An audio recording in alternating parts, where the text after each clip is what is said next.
Hello, lovely people. Welcome to the Mini Shells podcast, your place for nuggets of insights, wisdom, and experiences about life and everything within. Hope it sparks joy among us all. And I'm your host, Lishamni. Let's carry on with it, shall we? So we are back with yet another episode that kind of connects with the previous one that we have seen. That is on how to be at peace with our past. And this episode is about putting people on pedestal. We often put people on the pedestal. They may be celebrities, our role models, or the people we admire, or even some of our friends. You compare yourselves to them and feel inferior. You believe that somehow they are superior to you, and your insecurities take on the frenzy. Often you would strive to get their validation. You think so big of them even when all they do is disrespect or ignore you. Most of us do that in probably romantic relationships where we admire someone so much even when they ignore us. They wouldn't even fulfill your bare minimum standards, yet you long to be with them, long to get their validation and approval. There are so many videos out there on how to manifest your special person.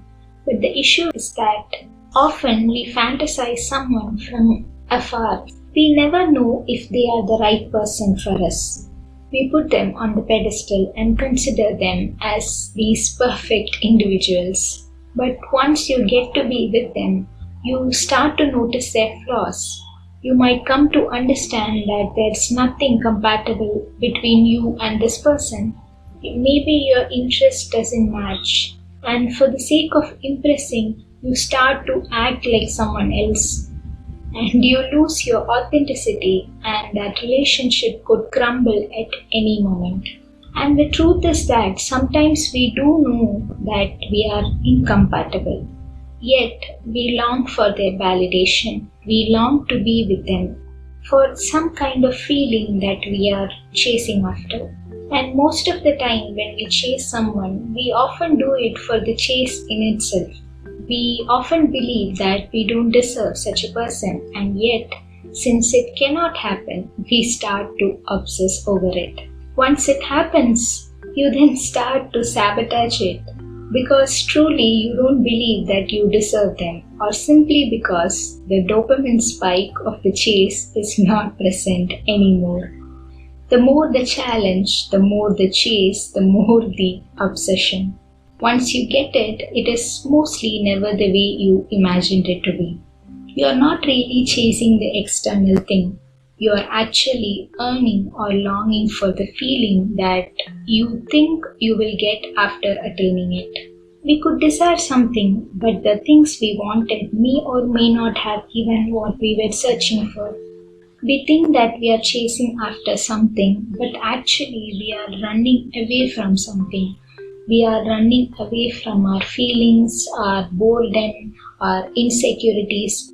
Just to shift our attention from those kind of stuffs, we try to chase after these things, and we think that it will somehow fulfill us. But it may or may not be, and most of the times it doesn't.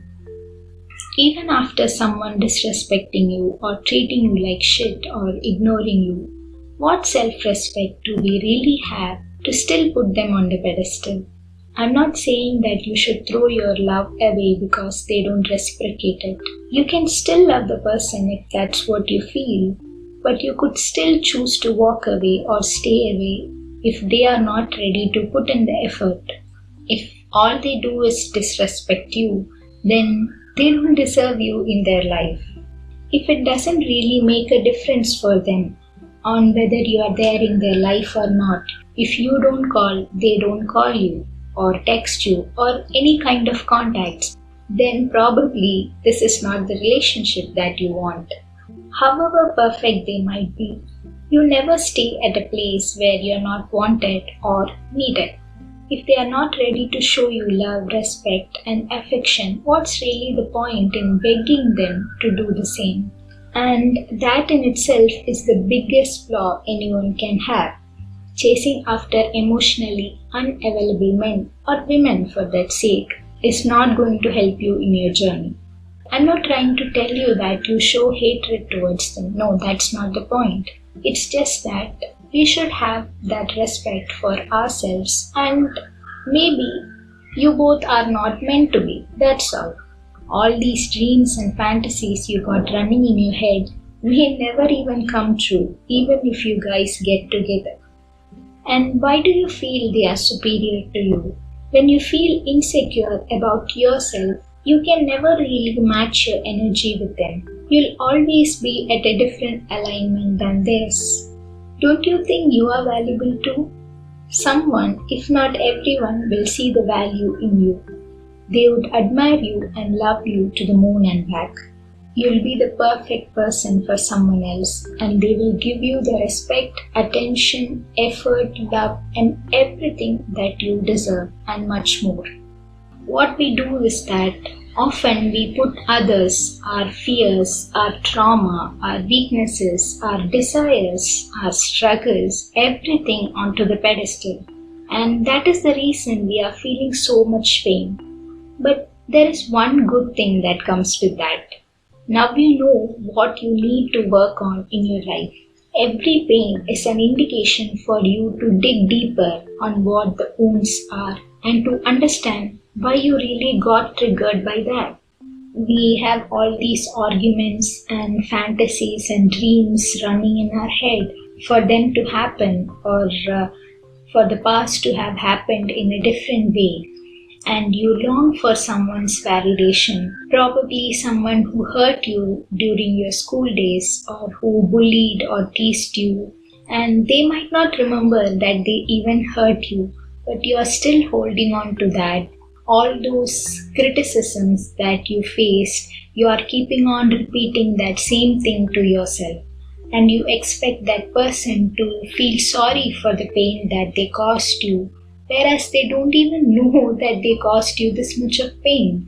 You're simply another person for them. But for you, they become this whole world. Your life revolves around them, their comments, their slight change in their behavior, all these kind of things. Why do you feel the need to constantly argue to prove your point? Do you really want someone to feel sorry for your pain? Is their validation that important to you than your own? You don't really need others to validate your opinion or pain. Your validation is enough. The closure that you're expecting, or the ending that you're expecting, is probably not going to happen. But you holding on to it is going to hurt you again and again, and it is going to stop you from healing and reaching a place where you really deserve. So just let it go. Understand your triggers and start your healing, and let life flow through you. Probably the only person's well-being and feelings and emotions that you should put on the pedestal should be yours. Thank you for tuning in. New episodes will be out on Saturdays. Do follow and give it some shares. You could also follow me on Instagram, X, my WhatsApp as well as YouTube channel at Minishells. Once again, thank you, and we'll be back with a new episode on Saturday.